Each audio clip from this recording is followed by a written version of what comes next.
So welcome to Briyah Institute's webinar.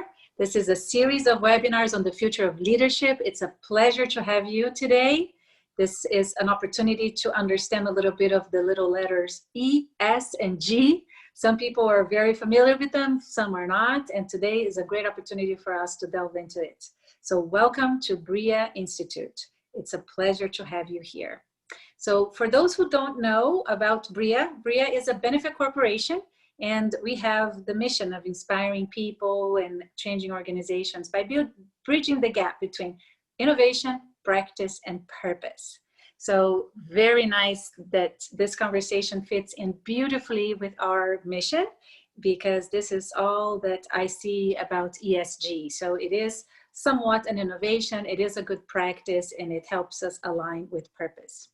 So we at Briyah believe that it's our job in terms of humanity to build the narratives that make more sense to us. And we are here to offer you some insights today that hopefully will help you create more positive and regenerative narratives. And we believe that this is the function of the leaders, to also make sense of everything that's going on and help create this more conducive to life kind of narratives. And it's a pleasure to be here today with both Julia Wilkinson and Paola DeAngeli. So let me say a little bit about our guests today. So Julia Wilkinson is the CEO of Imvest. So she's the founder and CEO of Imvest. She's committed to building a sustainable future through social entrepreneurship and impact investing. Her clients include funds, family offices, foundations, endowments, and entrepreneurs that aim to integrate impact into their models and investments. She aligns stakeholders across the investment process with social and environmental goals to unlock value and sustainable growth. With these values, she designs a roadmap to merge profit, purpose, and environmental impact across all financial and investment decisions. So Julia works very closely with financial intermediaries and investors to implement and benchmark client strategies. She has an MBA from Columbia SIPA and a BA from University of Pennsylvania. So thank you so much, Julia, for being with us. Paola DeAngeli, so another guest today. She's the founder of Impact 7. Paola has worked in various capacities across several industries with diverse stakeholders. These capacities include research and analysis of natural gas activities and strategies of global oil and gas companies, devising and executing successful business development strategies in the global textile industry, as well as analyzing financial institutions and multinationals' reinsurance policies for complex reinsurance claims investigations in the United States and Latin America. Paola also led the creation and launch of an online business startup related to energy management systems and sustainable, environmentally friendly products and services. She's now advising companies in integrating all aspects of sustainability across their business strategies vis-a-vis the United Nations Sustainable Development Goals. Paola holds an MA in International Relations from Johns Hopkins University School of Advanced International Studies. So ladies, it's a pleasure to have both of you here today. Let me introduce the topic a little bit. So the moment we're in, we knew before this pandemic started that we were already going through the 4th industrial revolution according to the World Economic Forum. So a lot of change in the way we live, the way we work, the way we relate to people, the technology kicking in, a lot of the sensors changing our lives. And now with the pandemic, this has accelerated. The process has become even more intense. We do Zoom meetings all day, and here's just one more example.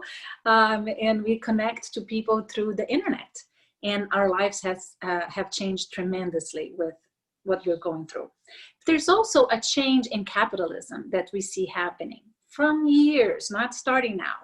And we've seen before the pandemic, many companies committing to what they call a stakeholders capitalism. So committed to not only delivering the profits to the shareholders, but addressing the needs and the value, offering a value proposition to all stakeholders. So the clients, the employees, the community, the planet.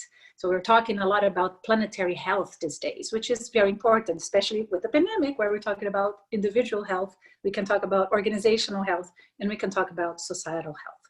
And again, this is the context in which we're having this conversation today about ESG. And to kick off, I wanted to bring one definition that I found very inspiring and easy to grasp that was done by Arthur Esteves, a friend of ours who is in Vox Capital in Brazil. He wrote a very interesting article where he said that our impact has to do with the assets, like in the balance sheet, the assets, the impact. And the ESG has to do with the liabilities. So what you have to kind of take care of, right? So with that in mind, and trying to be more transparent here to who is watching our talk today, I have a poll here that I would love for you to engage with. So let me see if you already are familiar or not with the topic. So let's have the poll on, please, Isabella. And the question that I am posing to all of you to answer is, are you familiar with what ESG is? So please click and answer for us. If you're very much familiar, a little bit familiar, or not at all familiar. And let's see who we have in the audience today with us, please. So voila, okay, some are very much into it, great. Some are a little, and some not at all. Wonderful, we have a great mix of people, and I think this is the right webinar then to really connect with this issue. And if you know a lot, you can also share. And if you don't know enough, you can learn. So with that, Julia, what the heck is ESG? Please enlighten us. Thank you, Adriana, and thank you for hosting this and for having us on here to talk about this important and timely theme. So what is ESG? First of all, what does it stand for? It stands for environmental, social, and governance. And we'll get into how those exactly apply to different things. But as you can see here now in these three little boxes, environment, it can cover things like managing CO2 emissions. Social includes diversity and inclusion, for example, and governance is about independent board leadership, diversity, compensation alignment, etc. We decided to kind of break out a little bit how ESG applies at the corporate level and from the investor standpoint, because they're executed in a bit of a different way and for different motives at times. Traditionally, before the advent of ESG, the sort of shareholder value proposition was the main focus, and the harm or externalities that a company or investor may make while they still exist were not necessarily priced or considered beyond financial indicators. ESG is really about non-financial data, and it can lead to or be driven by different motives. The first level, let's call it, of ESG is acting to avoid harm. From the corporate standpoint, I'll let Paola kind of describe what that looks like, and then I will describe how the investor perceives that. So Paola, would you mind describing how to act to avoid harm at the corporate level? Sure. Excuse me. Thank you very much, Adriana, for hosting us and for having this very topical subject. And what I like to say, more so from the corporation side, is that people think about ESG, they might think about sustainability, they might think about corporate social responsibility. And I like to posit the fact that corporate social responsibility is important, it's necessary. And yet we can go beyond that. And I think that's where ESG steps in. So whether we're doing great philanthropy, whether your employees are volunteering, what is this other aspect that Julia talked about when companies are looking at perhaps what are their risks and what are their opportunities? And ESG balances this because people, whether you're an investor, whether you're a client, whether you are in the supply chain, whether you are a customer, people are starting to pay a little bit more attention to this, especially now, and we're going to talk about that shortly. But when you think about opportunities and think about how you can retain talent, how you can attract talent, that's all something that we need to look at. And of course, we're going to be looking at requirements or compliance that we'll get into in a little bit also. So I think it's here to stay. It might be called something different in the future, but for now, ESG, CSR, sustainability, they're related, they're important, and we're fine-tuning it as we go along. So it's not a trendy acronym that's going to fade away soon, in your opinion, Paola, is it? Not at all, because I also think that when we think about doing better, which is something that sustainability a long time ago was considered, how do we not harm our future generations, and how can we do better? Again, we go beyond that, and because we're also looking at long term. We're not just looking to solve a crisis, and we're also looking at solving that crisis, but also pivoting. How can we go forward in the future and take an opportunity out of something that's going on right now, especially with COVID, and turning it into something that will be beneficial for all stakeholders, not just the company, but everybody around it. Yeah, in systems thinking, we say that problems don't want to be solved, they want to be understood. And as you're describing, this seems like an evolution of how we understand the problems, the challenges that we're facing in the 21st century, and getting better at it. Okay, so a question for both of you. So why now? Why this is making the headlines? Why is everybody talking about ESG? Well, there are many reasons, and I will kind of just quickly also explain a little bit more on the investor side. One of the big reasons that kind of catapulted investors into mainstreaming ESG was the global financial crisis.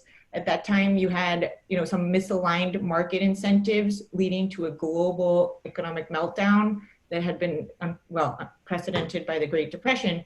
But it showed that there was, beyond just purely financial metrics, there was some institutional issues with the way we were incentivizing and even regulating the capital markets. And you saw a shift in the way stakeholders were viewed, particularly due to the huge broadening inequality that ensued post the crisis. At the same time, you had a growing body of evidence around the environmental risks of climate change that were precipitating investors to consider potential externalities that could affect businesses long term. And I think you mentioned it a little bit earlier, but this concept of stakeholder capitalism kind of emerged from these other trends, right? We now know that the markets have to be aligned with the public good in some way to avoid global crises, that climate can affect businesses dramatically by potentially disrupting supply chains, et cetera, that inequality was causing people causing political instability, leading to populism, leading to protesting, strikes, et cetera. And we saw that, to have a stable, consistent, reliable economic system, we have to look beyond just the shareholder to our highly interconnected planet of customers, the environment itself, employees who now demand, and rightfully so, certain rights to have a comfortable lifestyle. And then COVID-19 precipitated what was already a movement that's been going on, as we said, for 2 decades, really, this movement towards measuring things that are not purely financial data. And it really was, again, an exogenous shock that affected our entire economy, a global economy, and also reminded us that we're, fragile, that we are affected by things outside of our pure economic vision, systemic concerns that can affect us. Paola, you might want to jump in and add some things here, but Sure, because I'd also like to introduce another word that I don't think has been mentioned yet, and that word is resilience. When we think about resilience, we think about risk management, and of course, there's a lot of risk management involved in resilience. But I also like to look at resilience as not just trying to recognize an issue and then intervene when something has already happened, but how can you anticipate, and then how can you avoid? So along with sustainability, along with the ESG concepts, that sort of props a company up, no matter whether you are a multinational corporation, whether you are a small and medium enterprise, and even a city for that matter. How can you work or come up with these ESG concepts in such a way that you are looking at these risks? No one was ready for COVID. However, Many say that perhaps COVID wasn't that unexpected because of zoonotic diseases, or that humans are perhaps killing down trees, and so animals and people are a little bit more close to each other, and then hence the transmission becomes inevitable. However, whatever the theory is about COVID, it's one of these things that it will prepare you, it will help you prepare to better do in these shocks. And when we think about something that might be coming down the line, when we think about long term, we can start with looking at the current term right now, and think about climate change that Julia mentioned, because September was the hottest September recorded in history, September 2020.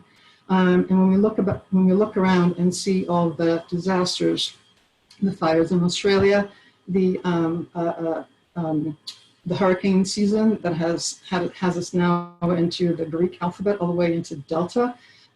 So again, it's not that hurricanes are something new, but hurricanes are becoming stronger. They're becoming more inevitable. And so how are you going to protect yourself? How do you make sure that your employees can get to work? How do you make sure that your supply chain isn't disrupted? So looking at COVID, looking at climate change, these are things that are happening right now, but it's not a matter of one or the other. This is part of the systemic risk. This is part of all these different pieces that come together, and that must be looked at. And of course, environmental risk that's on there ties in with climate, from the standpoint that loss of biodiversity that's happening. It's a way of how can companies look at way to practice a regenerative agriculture, for example, as opposed to destroying things. And you see many banks also creating blue funds that have to do with the ocean. So again, back to, is this a trend? It might look different in a few years, but the concept is here to stay. And what I see from your explanations here is that it's all interconnected. So another very particular characteristic of systems, and if you take what Stephen Hawking predicted, the late Stephen Hawking said that the 21st century is the century of complexity science, of the need to connect these dots, to have a multidisciplinary approach, and to navigate this complexity. And ESG seems to me as a way to, put names to certain things and measure certain things that weren't measured traditionally, but that make sense in this new world that we are now facing in the 21st century. So my question to both of you is, how do we get started? It's so much, there's so much noise out there. So how to get started? Sorry. Well, there's a few important things that we need to think about when you're getting started. Is, first of all, a lot of, if you're doing this as an individual looking at your private wealth, the question is obviously still about your risk tolerance, what goals you have as an investor. So most investors are concerned with risk across the board. So of course, many people want to avoid harm that could lead them to have a negative impact on their portfolio. So avoiding harm would mean making sure you invest in companies or work for companies that are not violating regulations or not staying ahead of compliance issues, for example. However, if you're looking to go a step further and actually benefit stakeholders, like you're concerned about customers, the environment, et cetera, then you may be wanting to take a step beyond avoiding harm and looking to invest in managers or in companies that are actually actively looking at their supply chains and how they can improve processes, how they can map their businesses towards the sustainable development goals, which we haven't yet gotten a chance to talk to, but are another important sort of occurrence that happened in 2015, or let's call it a global consensus, which really took 10 years to arrive at. It's not just a beautiful graphic concept. It was actually 10 years of speaking to stakeholders in 193 countries to come to common goals that as society we want to work towards. All of these 17 goals have about 160 targets underneath them, which are very specific. So each one of these can actually link to a specific set of goals or milestones that an investor or a fund can work towards, and or even go beyond that towards some more like impact investing and be really focused on contributing to solutions that solve some of these issues that we discussed, health, security, poverty reduction, climate action. And Paola, I'm not sure if you want to add anything right there, but sure. Now that we're looking at the Sustainable Development Goals, when we look at these 17, I would like to propose that companies perhaps don't need to tackle all of the 17 because they're not all going to perhaps be applicable to what your line of business is. So it's about picking a few that are related to your day-to-day operations, to your mission, to your values. And also, although it's not a goal per se, it's something that cuts across many different goals. That has to do, I'm going to pick, not pick, excuse me, I'm going to specifically say the S in ESG because it relates to diversity and inclusion. So that's something that, along with the stakeholder capitalism movement that we have been seeing, the S is not just about communities around you, it's not just about the welfare of your employees, but also what is, we have to look at gender equality, and also how diverse is your board, how diverse are your employees, and that's something that is not just being looked at, but something that companies should be doing even prior to ESG becoming a mainstream word. So it's something that it's not a specific sustainable development goal, but something that all companies need to look at and cuts across all of these issues. I'm, along with Julia and Adriana, are here in Miami. And of course, we have the risk of hurricanes coming through. We have extreme heat. We have something called sunny day flooding, where there's not a drop of rain, but the streets get completely flooded because of sea level rise. We see, and high tides, of course. But that problem has been increasing. And when we look at high tides and when we look at extreme heat, we also need to think about the communities that might not have access to air conditioning. So these are something that brings in the S, brings in the whole concept of what am I doing around my community? How are these communities going to be affected? And given COVID right now, perhaps start if your employees are in a building that requires you to go into work. What's their air quality that they're breathing? What's going on inside? So these touch upon different SDGs. They intersect with each other. Some of the indicators and targets that Julia mentioned, sometimes they might even be a little bit contradictory, and you have to be careful with that. So it's a guide. It's a way for you to look at where does a company stand? What are your values? How do you, what is your value proposition? What is your purpose? And go from there. Look at the ones that apply to what it is that you're doing, and start keeping track.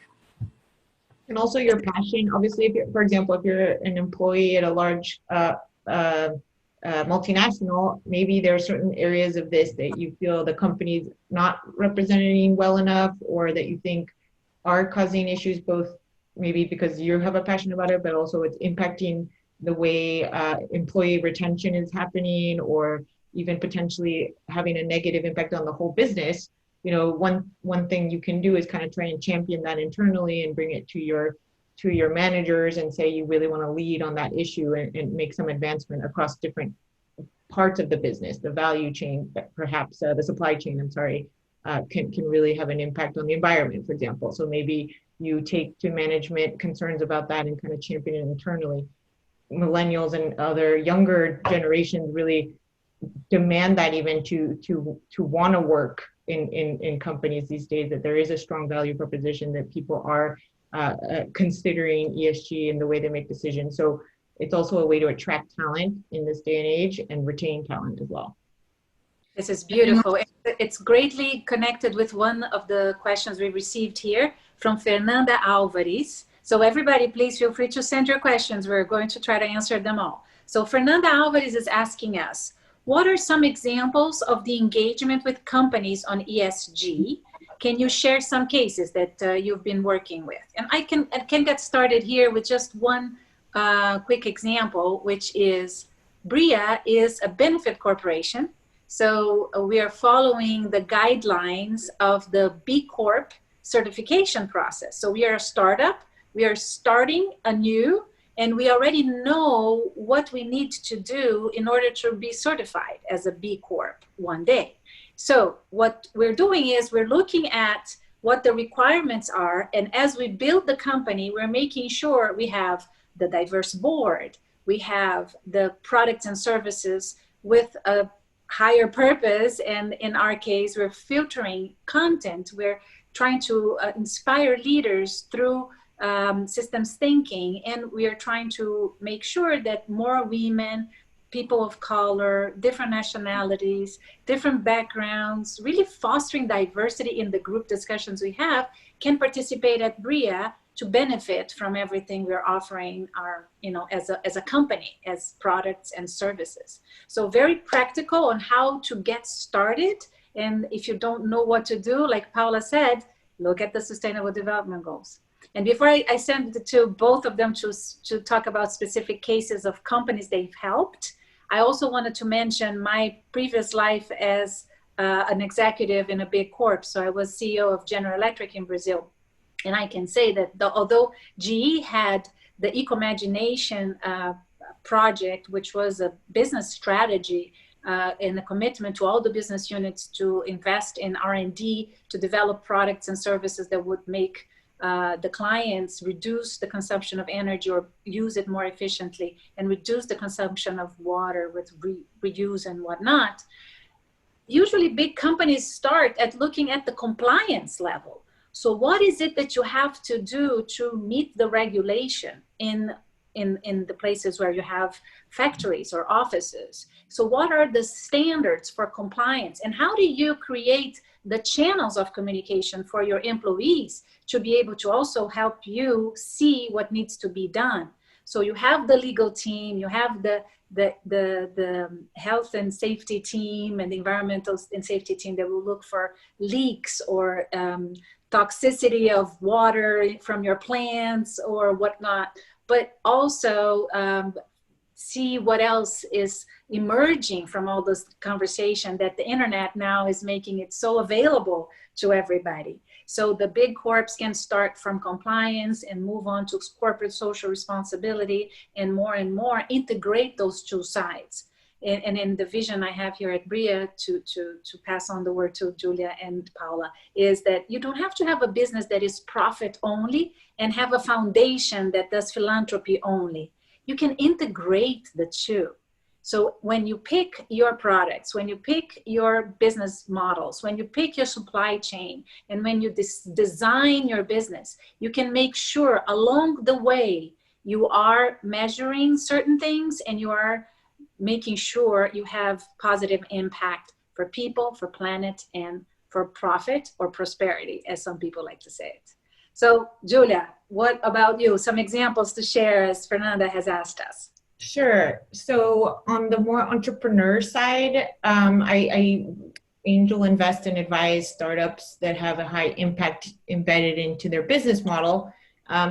But sometimes that even in those cases where, let's say, the company itself is built to address some aspect of climate change, there's still other aspects of ESG that need to be integrated into that company to avoid risks, to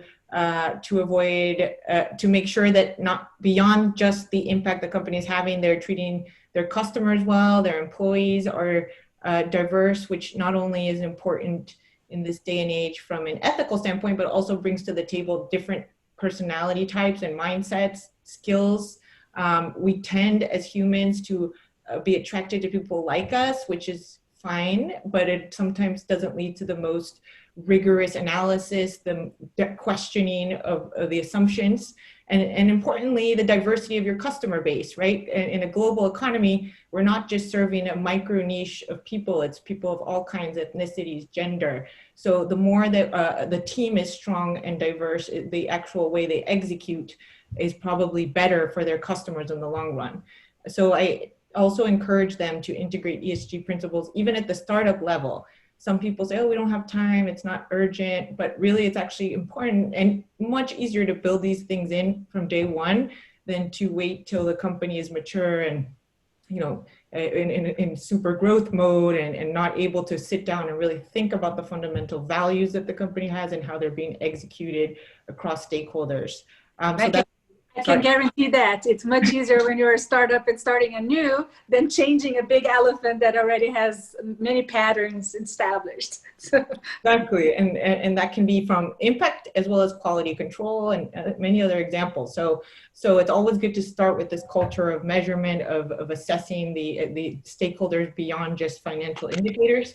And then on the investment side, also looking at helping investors who potentially even care about these things, but are not aware that their portfolio is exposed to certain risks that they weren't aware of, or just how fundamentally impactful ESG can be on their portfolio if done correctly in terms of reducing risk, aligning their personal values to their investments, which for especially the next generation of investors, the younger investors, females as well, that's a big priority to them. So it's a tool to engage your children in financial planning and investing in ways that it's hard to get them excited right now if it's not impact ESG focused. So I engage investors on that strategy, and we can even look maybe after Paola shares a little a couple of examples of companies that have failed at ESG in the past decade, public companies, and how that has affected their stock price. So you can see how potentially if you're cautiously managing ESG, even if you're not saying, I won't invest in an oil and gas company, for example, but you're saying, let me make sure I watch their non-financial indicators. Are they following regulations? Are they skirting around certain things to meet quarterly earnings demands? Those things can be sort of pre-indicators of potential mismanagement, and that has led to things that have greatly depreciated their stock price. So I'll show you that slide. In fact, let me just show you right now, and then I'll switch to Paola so you can see my point. And not only is this happening with and having an impact on the shares, as you guys might remember, Equifax was not doing a good job at cybersecurity and had a huge breach of data, which had a tremendous effect on their stock price, of course. Now, not necessarily every ESG investor was looking carefully at this, but had they potentially been aware of some of these issues, they might have either divested from this company or had it carefully on watch for things other than financial data. Vale, during one of the Brumadinho, is that how I say it? Brumadinho incident, also, there were many indicators that they were not very cautiously managing health and safety in their supply chains. Maybe could have been anticipated. So as you can see, and most importantly, I think as the slide is pointing out, in the past, this information, let's say Exxon did have a oil spill, while it might have had an impact on the stock, maybe not everyone realized just how dramatically an oil spill can affect the environment for decades and what that means for potentially the future of the planet. So that awareness of the connection has changed. Also, the information, which we had mentioned in the why now, information is spreading at a rate that is unbelievably fast. Something happens yesterday in China, and today everybody knows on social media or in the news. There's no way to hide these incidents. The young generation is very passionate about, not investing or supporting companies that have negative impact, so they will quickly switch to another brand. There's now a lot more choices, right? Maybe 50 years ago, you only could get oil and gas from 3 companies and you're stuck and that's it. But now I can switch, car maker, shoe maker, anything I want if they for any incident affect my commitment to them. So that is also a big change that is affecting why this can have such an effect on the stock price. And we talked about this here at Briyah in another webinar that we featured Renar Aron talking about his book and the rise of the citizen stakeholder. So we, with the cell phones, have become very powerful citizens, and we can, change our consumption habits very quickly, or at least companies have been forced to respond in terms of causes, much more so now than before. So let's go to Paola for some examples. And then please, guys, feel free to ask questions to the group here. We're dying to see your questions coming. So Paola, examples to share, like Fernanda asked. I'd like to mention an example of a small but powerful transportation company here in Miami. And they use electricity to power their vehicles. And in the beginning, they weren't too sure what sustainable development goals were and why they mattered. And so we started going through basically all 17. And number 7 talks about renewable energy. And they wanted to, oh, let's do this. And I'm like, well, hold on one second. How are you powering your electric vehicles? Oh, with natural gas. I'm like, well, okay. So without getting into a whole discussion as to whether natural gas is good and bad and fracking, that's a topic for a whole other webinar. But there is a lot of conversation about natural gas being less worse than oil. However, to truly be talking about renewable energy and say that you are looking to meet goal number 7, which is clean energy, we really have to consider the fact, how are you powering your vehicles? So if you have solar that's powering, or wind, which is difficult here in Miami, but a solar powered vehicle would be great. And then talking about the education opportunities to the employees, because they weren't doing anything. So sometimes it's easier to start from the beginning rather than start, quote unquote, fixing things. But basically, if you're starting from nothing, that's wonderful. You have a wonderful clean slate. If you're a small and medium enterprise, it's a lot easier, or in theory, it is easier for you to get things done, because you're not going to have to deal with too many boards. So there's two sides, right? Of one way to deal with your multinationals, and then something perhaps a little bit different when you're dealing with a small and medium enterprise, because it could be more actionable. You're closer to your bosses, to the directors. You're closer to your employees. You're closer to your clients, and so that creates a little bit of a synergy that allows you to go further, faster, and you can really sort of go in and figure, okay, these are the 5. So we talked about climate change because goal number 13, because they are in fact removing some carbon dioxide from the streets by having an EV that's not run on an internal combustion engine, for example. We were talking about the education, making sure also that goal number 5 is met, that there's gender equality, talking about communities being involved, making sure that all of their employees were screened from different parts of Miami, not just one particular set of potential employees, so that you can talk about and you can show the diversity that you have. And so again, one goal will probably be more prominent than another, or a couple goals might be more prominent than another. And then starting to write where you're at and where you want to go. And it's okay if you don't immediately meet those goals. You learn along the way, and keeping that with long value, or long-term value, not just, okay, I'm going to do this today, but maybe tomorrow that might not work. And so what are you thinking about looking ahead? What happens when there is a hurricane in Miami? What are employees going to be doing? What are your clients going to be doing? How are they going to be transported around? Will you be able to take clients around? So looking at all these factors, Adriana talked about systemic thinking. It's looking at all these different factors that are sort of embedded in all of these SDGs, and how do you not make sustainability or ESG something separate? You have a little desk or a person or a department that's sustainability. It's everybody. Everybody needs to be talking the same language and communicating the same language. Again, perhaps easier done in the small and medium enterprise than it is in a larger corporation, but we have plenty of examples. Think of Unilever, for example, the power that they have become in doing so much good and really talking about impact and the true definition of stakeholder capitalism.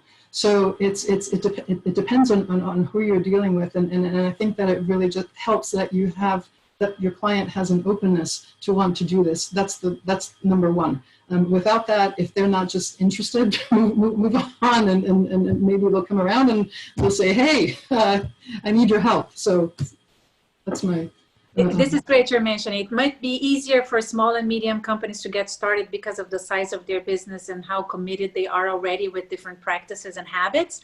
But there are plenty of examples of great big companies doing it. And if you have any doubt, just look at the B Corp or the B Team companies and you'll find amazing examples there. But let's take another poll here and see, in terms of our audience, how they are doing or connecting with ESG. So let's go to another poll here that is going to be a little bit more informative. So is your organization applying ESG already? And you can pick one of the answers. Yes, we are up to speed with the current practice, and even the bonuses of our executives are tied to it. I know Natura is in that level. Yes, we are applying it to some extent, and our diversity and environmental impact are being measured somehow. This is some companies starting to apply ESG, and with good metrics and good results already, track record showing. Yes, we are beginning to understand how to apply it in a way that makes sense to our organization. So maybe you've identified one or two sustainable development goals and are already writing your sustainability report towards that, right? Or no, we're not there yet. And what is ESG again? So pick your answer and let's see how we're doing in this audience today.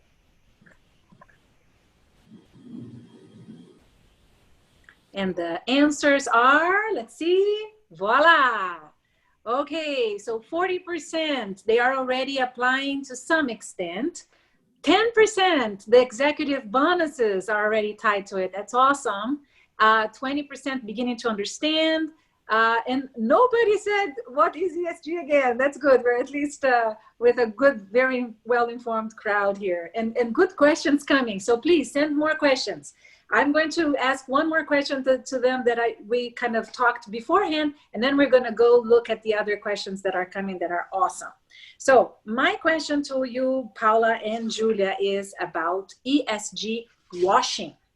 So this is also a risk that we have to be aware of. Like when we started talking green, and then people were creating the greenwashing campaigns, and we don't want ESG washing. So please, Julia, how can we avoid that?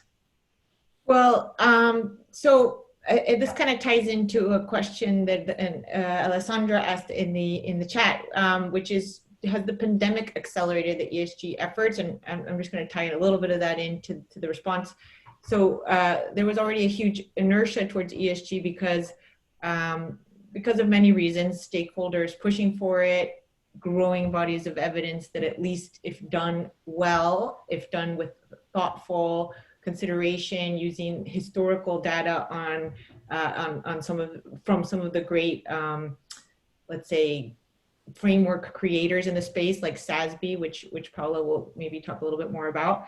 If it's done correctly and well, there's some evidence that portfolios that have been implementing this have actually reduced risk and increased return, or companies that have really done this well are finding that their long-term value is really tied to some of these strategies.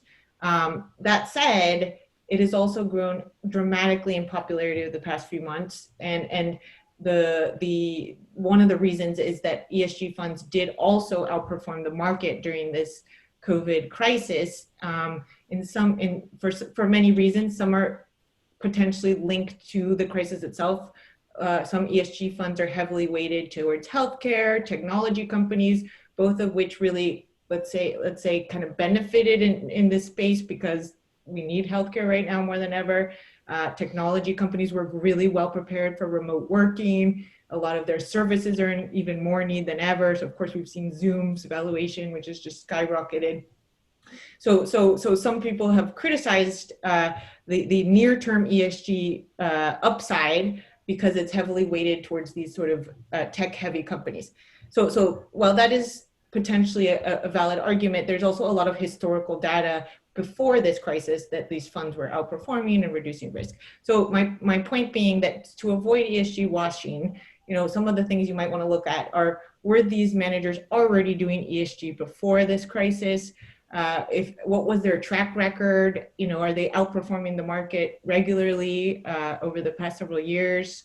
And are they compared to the right benchmarks, right? Sometimes they're traditionally haven't always been very customized benchmarks for ESG managers. So that's also evolving, but making sure your manager is benchmarking correctly is a couple of things to look at. Do they have an ESG policy that's visible that you can read?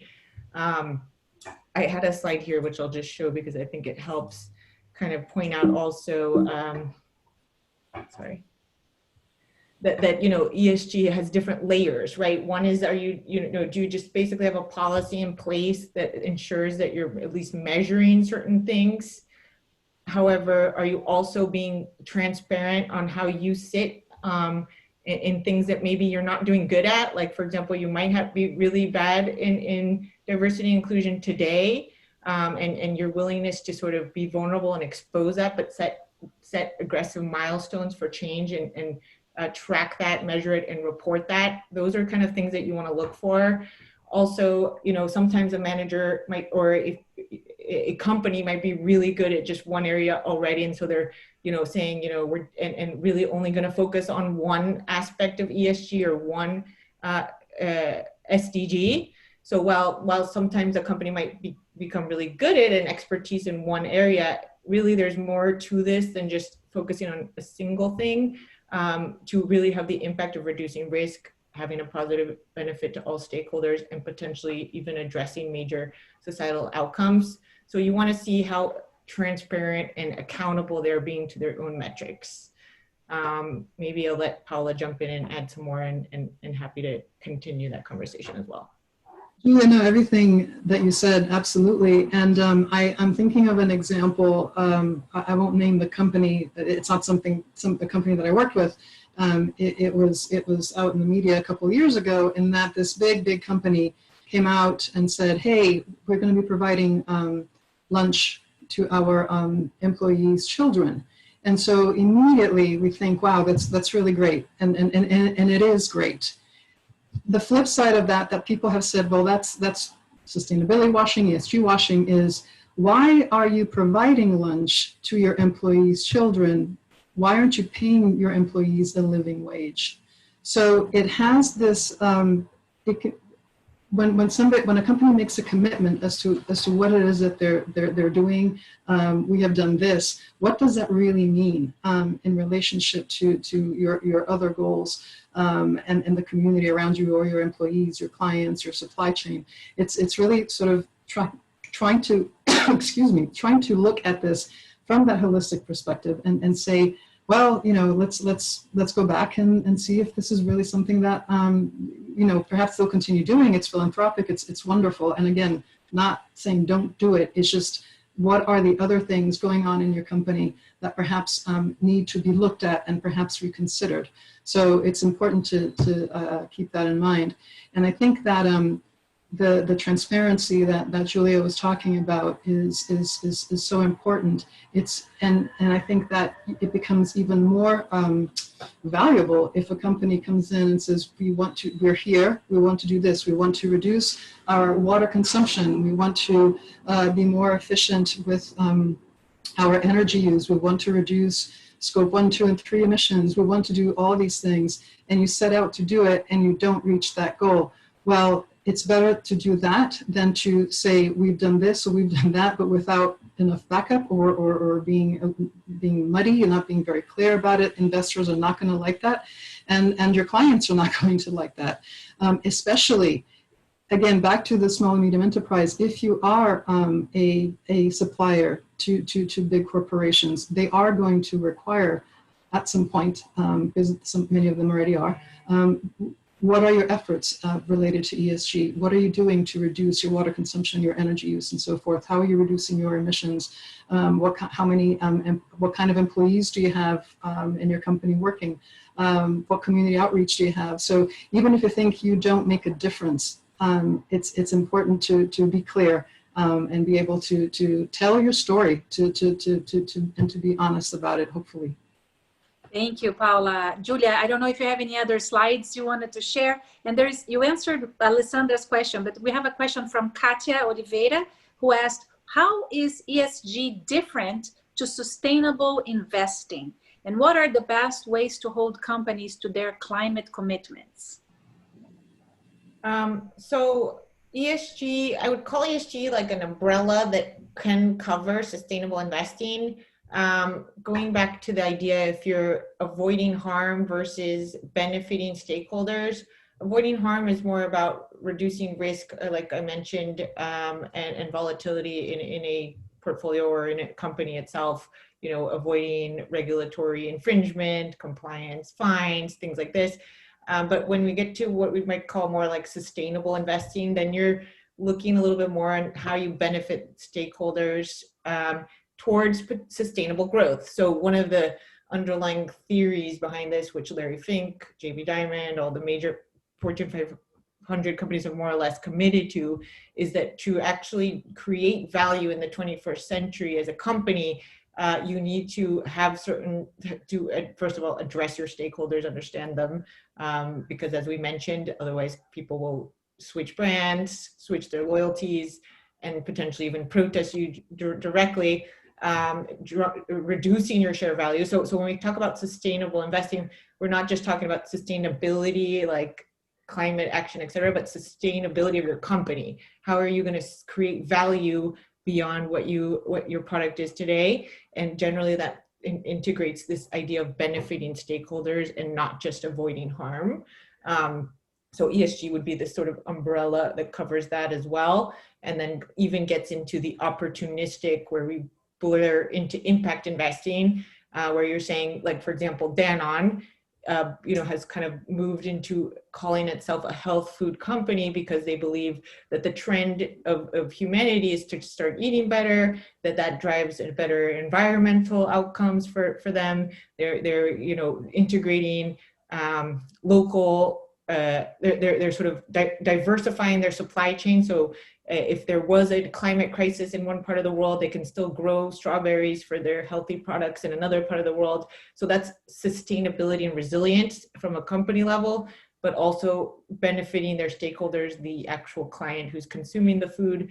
Let's say even the public sector, who if people don't eat well is going to end up paying. We are all going to pay from our tax dollars for people to get treatment for diabetes and other things. So these things, going back to systemic thinking, sustainable investing is really integrating more of these concepts into the model beyond harm reduction. And we have a good comment here from Monica Jane, who said that she has been doing that also. So she believes that it's important for companies to pick SDG goals and ESG values that are also as directly linked as possible to growth and profit goals.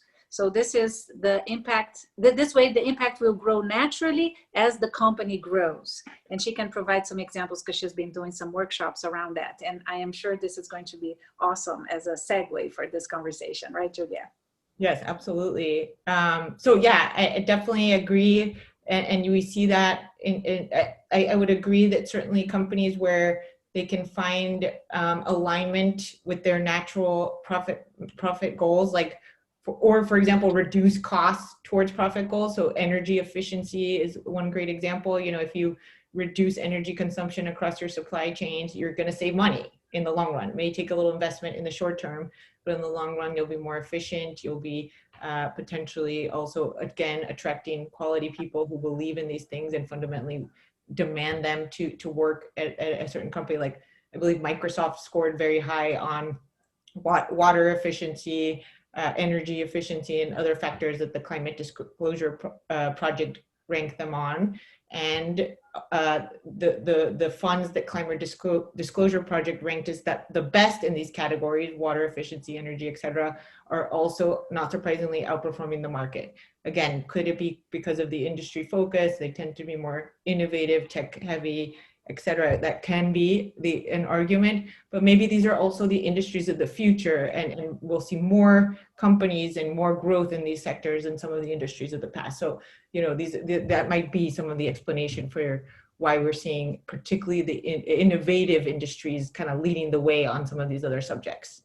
Right, and we're getting close to the end of our webinar, but I want to give Paola a chance to also have a comment on that by saying that, she can speak from climate, but also when the two of you touch the point of diversity, it's not only putting more people with diverse backgrounds, women or people of color or whatnot in the company, but making sure they can go up the ranks they can be heard, they can have their voices heard. So all of this conversation about women, gender equality, anti-racism is having them be in the position to lead the discussions, to contribute to the conversation and shape the future and the narratives of that organization. So Paola, back to you. I'd like to briefly mention how, we're talking about investors, we're talking about all these different stakeholders. And what comes to mind too is how do we, if we're measuring and we're storytelling, how do we bring all of this together? And of course, there's so many different frameworks out there and it can be very confusing. So we have GRI, SASB, TCFD, it's people call it an alphabet soup, and all these different frameworks that can get confusing. So I would urge you all, for you not to get discouraged by this is too much, and really starting taking a little bit, a bite at a time, and not being overwhelmed.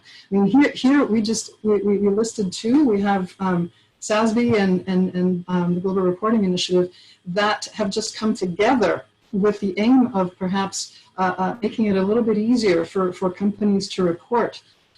Because if you start looking at all these different indices and that companies put together, you might have a little bit of different indices comparing. If you look at one company, they might be ranked differently depending on what index you're looking at. So it's all these measurements are done in the aggregate, obviously, and they're going to be looking at your, let's say, your competitors or your peers. You're going to be ranked against the other companies that are in that industry. And it can be overwhelming, but it's a start, and it can also be used as a guide. So this is still evolving. It's not going to end tomorrow, in which there's too many standards, there's too many frameworks, there's too many indices. It might change, it might evolve, it will evolve, and all of that is happening as we speak. So potential different companies coming together. We talk about science-based targets when we're looking at climate action. So all of those are intertwined and need to be looked at if you are measuring your emissions or your water, and of course the social component, which is perhaps more difficult to measure, but that's also going to be a part of it. So it's important to keep in mind the perhaps there are non-financial metrics that Julia talked about earlier on that are becoming financial. It is important to consider those, whether it's for your clients because they want to see what they're doing, whether it's for your investors. Are you worth investing in, and are you reining in your risks? Are you doing the best that you can? So final message, we're closing here. Paola, final message to our awesome audience today, please. The E.S.G is here to stay. It might be called something different, but the concept, which I hope is what you'll take away, is here to stay, and it's not going anywhere. Thank you. Julia, final message to our awesome audience today. Okay, well, I saw there's one more question, so maybe I'll try and mention a couple things real quickly on Alessandra's question. The role of communications to just demonstrate commitment on ESG. Yeah, I think it's super important, not just to communicate, but to engage your stakeholders, individually. Maybe that's, both reporting towards the SDGs, but doing field studies, surveys, asking people if the interventions that you intended to improve some part of your supply chain are even working, because that's something that sometimes we have the best intentions, but they don't turn out the way we expected. So engaging those people on feedback is important. And I think someone else had also mentioned, the role of the investor in terms of voting on proxy issues. Like, for example, every year the board of directors gets, questions on whether they should prioritize the environment over others. That's very important, and oftentimes even big companies like BlackRock, who have been pushing potentially this agenda of ESG, have kind of underperformed at proxy voting to align with these ESG goals. So hold your investment, hold your financial advisor accountable on that, pay attention, get involved. That would be my advice to the investor, to the person in the company that feels that their company is not doing enough. you know, definitely try and make the impact that you can in your company, because, you know, you don't necessarily have to leave it to make the change. We need the whole kind of world to adapt this way for it to really work at scale. So those are a couple things, but yeah, sorry, that I think my dog has a comment too. but yeah, ESG is here to stay. Thank you so much for having me on this panel. And if we have questions or anything else offline, happy to help. Yes, thank you so much, Julia. So we're coming to a closing here, and I want to thank our participants for engaging in the conversation. We can continue doing that at Briyah Institute. So if you want to learn more about ESG, if you are curious to see how to apply systems thinking to navigate this complexity, you can come to the CEO Meet and Master online course that we have. We have a curated group starting in November. If you're interested, more than welcome to participate and join us. But what I want to encourage you to do is don't be afraid to try new things. Don't be afraid to ask questions, and ask the questions you have about ESG to us. We'll try to answer them accordingly in our social media, and stay tuned to a next webinar from the Briyah Institute. Again, welcome everybody. Thank you, Julia. Thank you, Paola. It was a wonderful conversation, and we'll see you soon at Briyah Institute. Thank you. Bye-bye. Thank you. Bye-bye.